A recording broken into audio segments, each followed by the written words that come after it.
Hey guys, welcome back to Cultivation with Christy. I'm Christy. I'm here in the lovely tomato row, and we're going to talk about tomato disease. I'm not an expert on disease per se, but I do know that this poor plant is sick and dying. So what I'm going to do for now is come out here with some clippers and clip all these dead, dying, diseased branches all the way up until it starts to grow more healthy leaves. They're curling up here, but they don't have the spots and disease on them up here. The curling is just from heat stress because it's so hot. So to keep the plant hanging on and to try to keep it, see, it's already spreading to this tomato plant next door, which obviously we have some pest issues, but that's another problem. So I'll trim all these leaves too, and keep it from spreading on down tomato row, because really this late in the season they look great. Hey guys, breaking in here to tell you, once you trim the diseased leaves off of your tomato plants, don't put them in your compost. Put them in a burn barrel, because you don't want to feed disease to your beautiful garden. I'm going to have a short video up on YouTube soon. I don't know if it'll come out before or after this video, but what I talk about in that little short video, I have talked about these suckers on tomato plants before, and I'm trying to find one.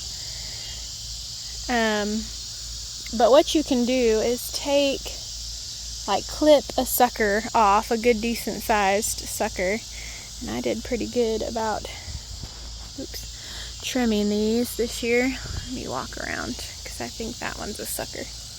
Because I can't get through anymore because they're getting unruly.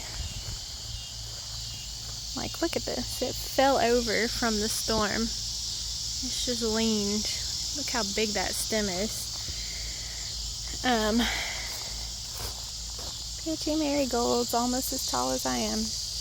But anyway, you'll take a sucker. Here's a good one. So here's your main stem running here, and here is your branch. So this one is a sucker.